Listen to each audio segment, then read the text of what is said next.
In the heart of ancient South Africa, beneath a sky heavy with the whispers of spirits and ancestors, a child was born. But this was no ordinary child. This was not a baby that cried, cooed, or clung to its mother for comfort. No, this child spoke the moment he entered the world, and his first words were not those of love, but of mischief. His name was Hlakanyana, and from the very beginning, the world was his playground. His mother, a weary woman who had birthed many before him, felt a shiver of unease the moment she laid eyes on him. His small, sharp eyes gleamed with something unnatural, something too knowing, too cunning. The village elders, wise in the ways of omens and curses, murmured among themselves. This was no ordinary child. This was something else, something dangerous. As days passed, Hlakanyana grew not in years, but in intelligence. Unlike other infants who wailed for milk, he demanded it with words. Unlike other children who stumbled through their first steps, he walked with purpose as if the earth itself bent to his will. His mother watched in horror as he lied before he could crawl, manipulated before he could run, and stole before he could even be scolded. The villagers whispered of his tricks, his cunning, his unnatural mind. He tricked his own siblings out of food, made his father believe his neighbors had wronged him, and convinced strangers to give him gifts for favors he never intended to fulfill. He was a storm in the form of a boy leaving chaos wherever he went. One night his mother had enough. She could feel it in her bones. This was not a child meant for family, for love, for the warmth of a home. This was a creature of deceit, and if she did not cast him out, he would one day bring ruin upon them all. So while the moon hung heavy in the sky, she crept to his sleeping mat, wrapped him in a cloth, and carried him deep into the forest. She placed him beneath a great tree, its roots twisting like the fingers of the ancestors, and whispered a prayer. May the earth take him. May the spirits claim him. May the beast finish what she could not. Then without looking back, she ran. But Hlakanyana was no ordinary child. By the time the sun rose, he had already tricked a wandering jackal into feeding him. By midday, he had convinced an old woman to shelter him, promising her eternal gratitude before vanishing with her best cooking pots. By sunset, he was on the road again, laughing at the foolishness of those who had underestimated him. The world belonged to the cunning, and Hlakanyana was the most cunning of them all. From the moment Hlakanyana could walk, he knew one thing: the world was full of fools. And where there were fools, there were opportunities. While other children played in the dust, laughing and tumbling, Hlakanyana watched, studied. He learned that people believed in kindness, in fairness, and trust. To him, these were not virtues, they were weaknesses, and weakness was meant to be exploited. His first trick was simple. He saw an old woman carrying a heavy pot of porridge, her back bent with age, her hands trembling under its weight. He ran to her, his voice soft, his eyes wide with fake innocence. "Go, he said sweetly. "Let me help you." The woman, taken in by his charm, sighed in relief and handed over the pot. But Hlakanyana had no intention of delivering it to her home. He took off running, disappearing between huts, gulping down the thick, warm porridge as he laughed. When the villagers caught up to him, he wiped his mouth, pointed at the sky, and gasped, "Look, the spirits are angry." They turned momentarily distracted by the time they realized the lie. Hlakanyana was gone, but stealing food was only the beginning. One day he found himself in a hunter's camp, watching men sharpen their spears and carve fresh meat. He smiled, already crafting his next scheme. "Brothers," he called out, "have you heard? The chief is rewarding those who bring him the finest game. If you bring him your best meat, he will make you rich." The hunters, hungry for status, quickly gathered their best cuts and rushed toward the village. Hlakanyana watched them go, then strolled into their camp, taking everything they had left behind. By the time the hunters realized they had been fooled, Hlakanyana was roasting their stolen meat over a fire belly, full, grinning as the scent of his trickery filled the air. Even the animals were not safe. He once encountered a cunning jackal, a beast known for its trickery, but Hlakanyana was not intimidated. They played a game of wits, each trying to outsmart the other. When the jackal bragged about how fast it could run, Hlakanyana pretended to be amazed. "Prove it," he challenged, "race to that tree and back." The jackal, eager to show off, dashed away. The moment it disappeared, Hlakanyana grabbed the jackal's food and fled in the opposite direction. No one, not beast nor man, was safe from his cunning, but the village was beginning to see him for what he truly was, not just a mischievous boy, but a danger.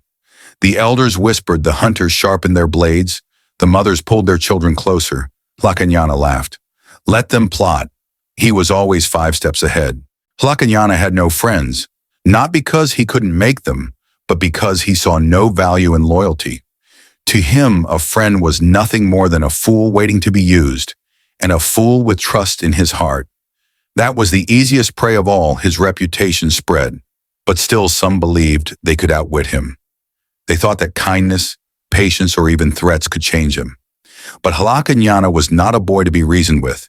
He was a storm dressed in skin, a trickster born not to love, but to take the goat heist. One day he met a young herdsman tending to a flock of fat, healthy goats. The boy was kind, offering Hlakanyana food and shelter. In return, Hlakanyana smiled the smile of a snake before it strikes brother. He said, voice dripping with false warmth, let us go to the river.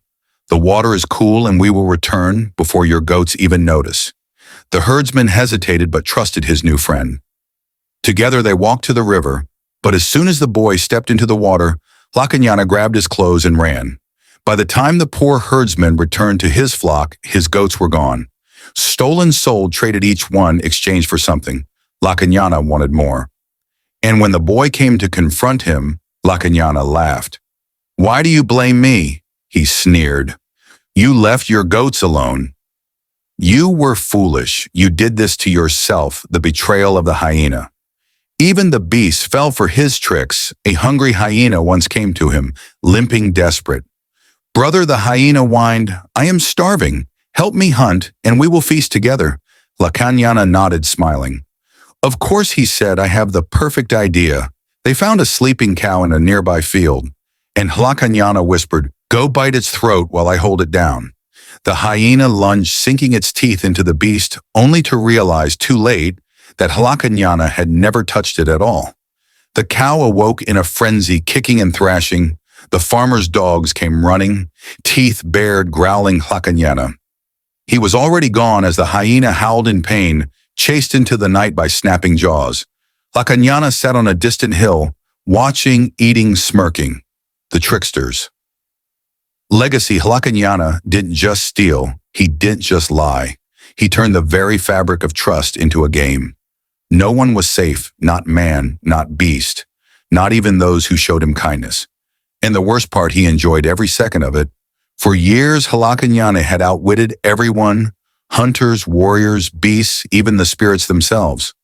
No one had been able to catch him. No one had been able to punish him. Until one day he crossed the wrong man. The chief of a powerful village, a man feared for his strength and wisdom, had heard enough of the trickster's games. He had seen friends robbed, warriors humiliated, and livestock stolen, all at the hands of this cunning boy. Hlakanyana had left a trail of deception wherever he went, laughing at those he betrayed. But this time he had made a mistake. He had stolen from the chief himself. It was a simple trick. Hlakanyana had convinced the chief's own daughter that her father had sent him to collect a feast for a great offering. He filled his sack with food, the finest meats, the rarest spices, and walked away with enough to feed an army. But the chief was no fool. The moment he heard what had happened, he ordered his fastest warriors to hunt Hlakanyana down. No tricks, no riddles, no games, just pure, ruthless pursuit. Hlakanyana ran, weaving through forests and rivers, leaping over traps, dodging spears. For the first time, he was being hunted. But he was fast, he was smart, he was caught. A net fell over him, weighted with stones, pinning him to the ground. Warriors surrounded him, their spears glinting in the sun. Hlakanyana thrashed, but it was useless. For the first time in his life, he had lost the chief's judgment. Dragged before the village, he stood in the dust, hands bound as the chief stepped forward.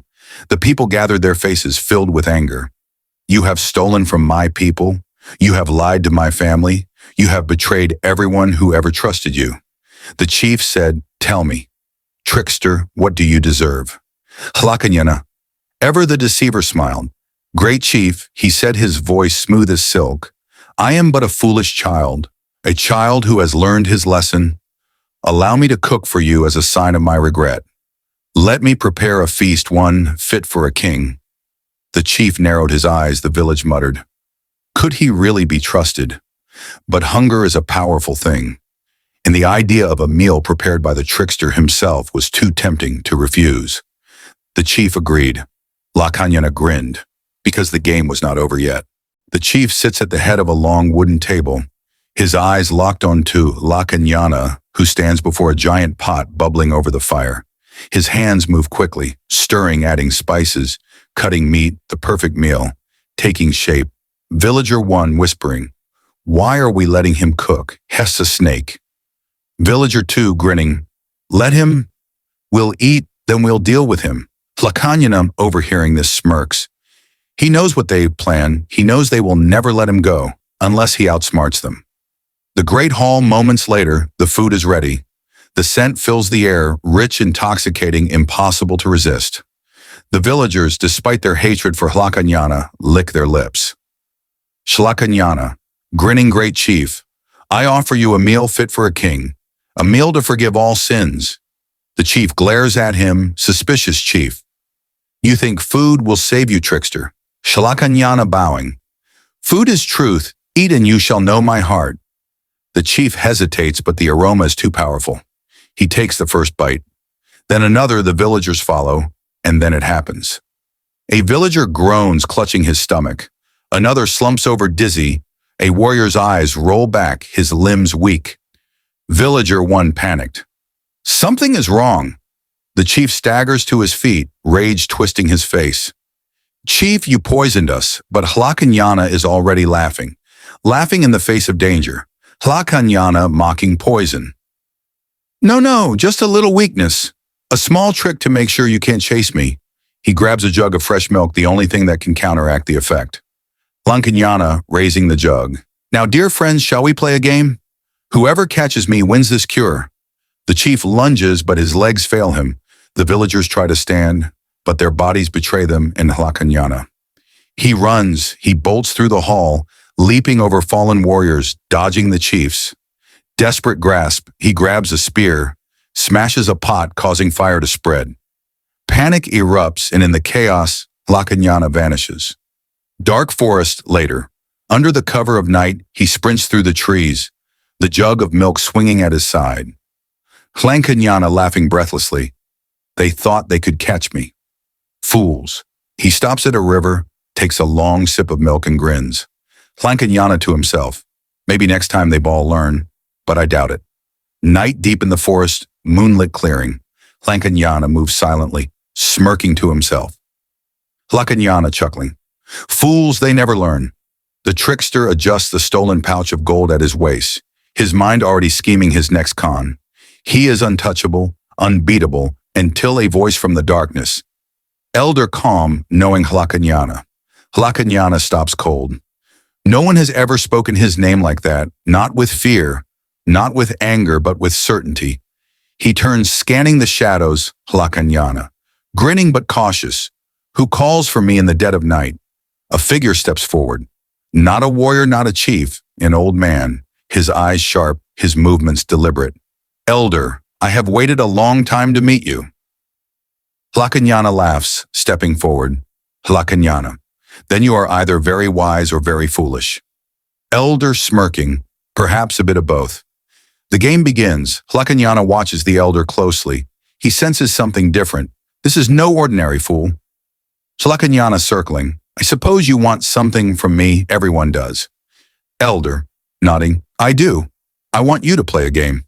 A challenge, Hlakanyana raises an eyebrow. This is unexpected. Hlakanyana, a game against me. Do you know who I am? Elder, I do, and I know that you have never lost. The old man smiles, but it's not a kind smile. Elder leaning in. That's why this will be your last game. The final trap. The elder places a small wooden bowl before them, inside 2 identical stones, one white, one black. Elder, we each take 1 stone. If you choose black, you win. If you choose white, you lose. Hlakanyana smirks, simple. Too simple, Hlakanyana. And if I win, Elder shrugging, you take everything I own. My wealth, my wisdom, my power, Hlakanyana. And if I lose, elder, you stay here forever. Hlakanyana laughs, a trickster's game against him. He snatches a stone from the bowl. Smug, confident, he opens his palm. White Hlakanyana, freezing, no impossible. The elder tilts his head, elder calmly. You thought you could cheat the game, but the game was never yours to win. Hlakanyana tries to run, but his legs do not move. He looks down, his feet are turning to stone. His own tricks, his own arrogance, his own fate sealed. The legend of Hlakanyana, the trickster who fooled kings, beasts, and even death itself, should have ended the night he lost the game. But did it? No one knows for certain what became of him after that final challenge against the elder. Some say he was turned to stone, his cunning finally trapped by forces even he could not escape. Others believe he vanished into the night, laughing, outwitting fate one last time. But the most chilling version, they say Hlakanyana never left around village fires. Old men speak in hushed voices. He walks among us still.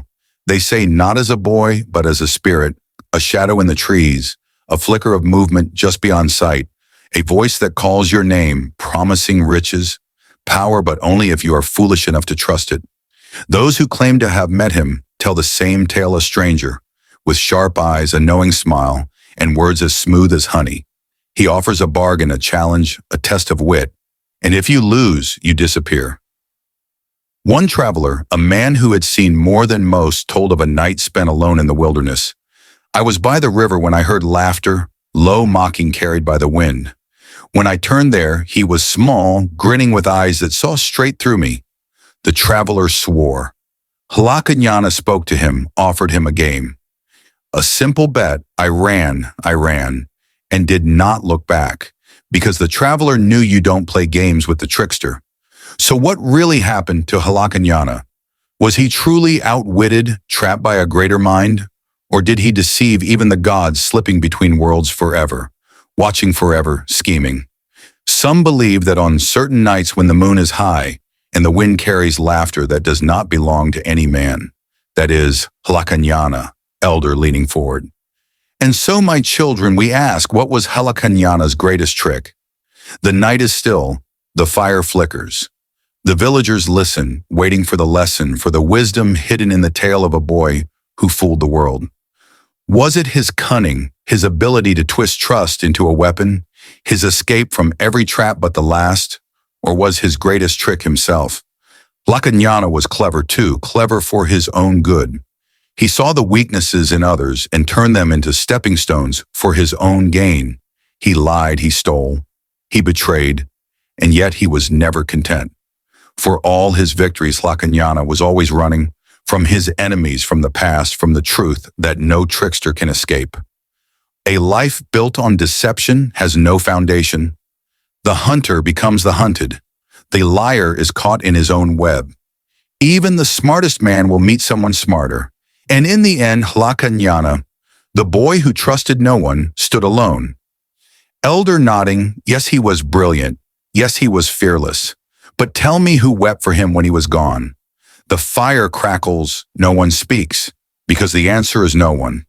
Not the villages he robbed, not the warriors he tricked, not the beasts he betrayed. He left no love, no loyalty, no one to call his name with kindness. And so the tale of Hlakanyana leaves us with a question. Would you rather be feared, or would you rather be remembered? A sharp mind is a gift, but a sharp mind without a heart